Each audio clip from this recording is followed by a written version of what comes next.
terkait dengan permasalahan yang sifatnya adat, budaya, dan agama, sudah tentu dengan keberadaan situasi pandemi COVID-19 ini akan berimbas kepada budaya, adat, dan agama. Nah, bukti terlihat kita dalam pelaksanaan kegiatan upacara ngaben. Nah, sudah tentu masyarakat pasti akan bertanya tentang keberadaan kita, di mana harus kita bisa membantu. Dan satu sisi sudah berjalan dengan baik, dengan harapan protokol kesehatan itu tetap adanya pembatasan,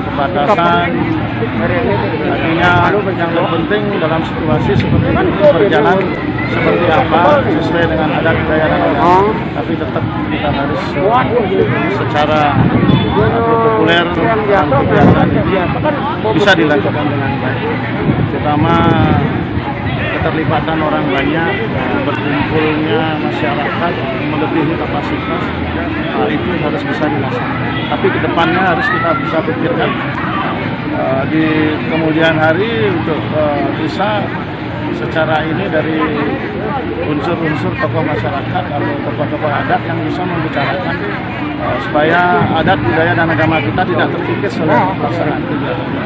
Intinya apapun yang dilakukan sesuai dengan harapan dan tujuan kita mempersatukan dan memberikan suatu harapan kepada masyarakat. Mari kita ajakkan Bali ini sesuai dengan harapan.